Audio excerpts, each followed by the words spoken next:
Community health nursing has always had a bit of an identity crisis. What began with Lillian Wald and Mary Brewster visiting the poor on New York City's Lower East Side has evolved into stockpiling personal protective equipment and antibiotics for dealing with massive bioterrorism attacks. Factor in today's homeless and abused populations, the shift from acute inpatient care to home care, the unprecedented numbers of elderly community dwellers with multiple and complex needs, and the widespread problems of substance abuse and communicable disease, and you'll find yourself wondering just exactly where community health begins and ends. And that's just it. It doesn't begin and end. Community health nursing is about as close to being infinite in scope as any nursing specialty could possibly be. Everyone out there is part of your community, in one sense or another, and you will be their nurse. So how does community health nursing differ from clinical nursing practice?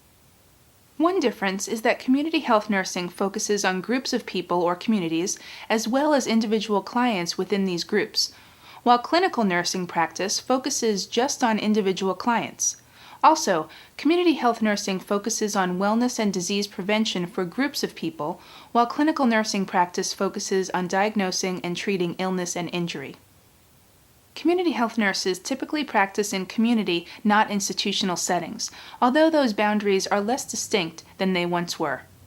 Community health nursing includes such areas as public health nursing, school nursing, home health nursing, hospice nursing, primary health care nursing, occupational health nursing, and parish nursing.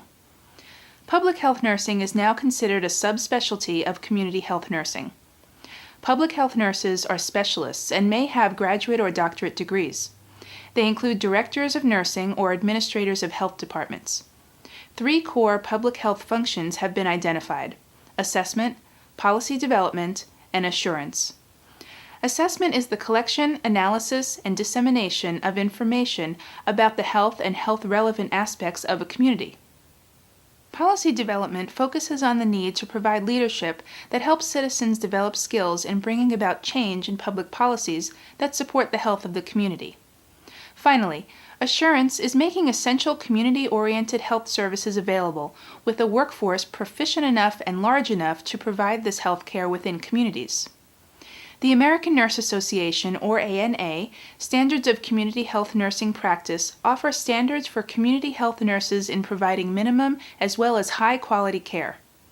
The ANA Community Health Nursing Standards include application of theoretical concepts, data collection, community diagnosis, development of plans, nursing interventions, evaluation of responses, quality assurance and professional development, interdisciplinary collaboration, and nursing research. A major document impacting community health nursing in the United States is Healthy People 2010. Healthy People 2010 is a national initiative defining the nation's health prevention agenda and establishing a guide for policies to facilitate health promotion and disease prevention. This government document contains over 400 objectives with a 10-year target. It is a tool that identifies the most significant threats to health and focuses public and private sector efforts on addressing those threats. Healthy People 2010 has 2 primary goals.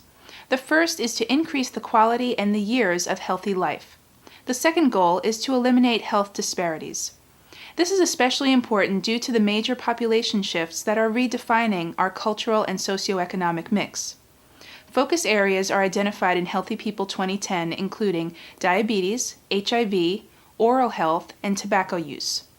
2 problems that have become increasingly widespread are also focus areas: asthma and obesity. Healthy People 2010 also identifies 10 leading health indicators: physical activity, overweight and obesity, tobacco use, substance abuse, responsible sexual behavior, mental health, injury and violence, environmental quality, immunizations, and access to health care. All of these key health measures are controllable and crucial for meeting the goals of Healthy People 2010. These indicators are also used to monitor the progress of the Healthy People 2010 objectives. This effort is based on the concepts of community participation and collaboration. Meanwhile, healthcare costs continue to escalate rapidly, making it mandatory to develop more effective ways to deliver healthcare. Case management has emerged as a step in that direction. It is a systematic approach of assessment, planning, service coordination, referral, monitoring, and evaluation to meet clients' multiple healthcare service needs.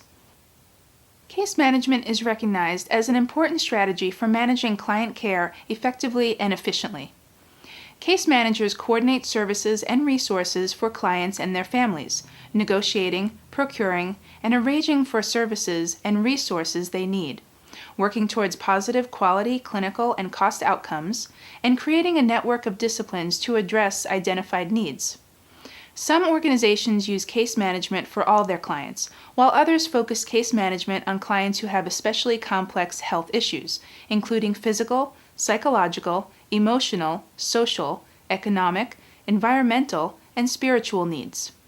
The basic goal of case management is to maximize the coordination of care provided to clients. Careful and thorough documentation is imperative for tracking the client's activities and outcomes. Case management involves coordinating the care of the client at the site of care, whether it is in the hospital, a clinic, or a home health agency. The goal is to progress towards a smooth discharge or transfer with the needed care delivered when and where it should be. The client and the family should be prepared to continue the care as independently as possible. The key to case management is the use of an interdisciplinary approach with the primary focus on the client. Clinical pathways can be used as a case management method. They outline categories of interventions with time intervals for accomplishing these interventions. A multidisciplinary team develops them in advance for specific client populations. The clinical pathway represents a usual plan of care that can be modified to meet individual clients' needs. It helps case managers in coordinating, planning, delivering, monitoring, and reviewing client care. Discharge planning is another key component of case management. It is a process in which client and family needs are identified and evaluated, and the responsibility for meeting those needs is transferred to the client, significant other, family, or other healthcare providers. The purposes of discharge planning are to promote continuity of care and to coordinate a client's need for available services. The advantages of discharge planning include improved continuity of care, decreased length of care, decreased length of service, lower costs, efficient use of resources, less need for additional services, decreased hospital readmissions, and improved communication of clients' needs. While discharge planning, you'll consider the acceptability of the referral to the client's eligibility for services, any situational constraints, and the availability of resources. Of course, everything you do, not just as a community health nurse, but in every practice setting, will draw on your understanding of something that should be so obvious, but yet is so overlooked or undervalued. That would be cultural diversity. Culture is the learned set of ideas, values, and beliefs that guide everyday life, problem solving, and decision making, and are shared by members of a group or society. Culture influences individual thoughts, beliefs, and actions. The United States is comprised of numerous cultural groups with increasingly diverse populations, hence the popular term cultural diversity. It is your responsibility to provide care that is culturally competent. That means that by taking into consideration clients' cultural beliefs and practices and working within their framework, you can often help improve their health status. Barriers to providing culturally competent care have been identified. Stereotyping or ascribing certain beliefs and behaviors about a group to an individual is one of them. A second barrier is prejudice, or negative feelings based on preconceived notions about a group of individuals. The next barrier is racism, or the belief that members of one group are superior to those of another.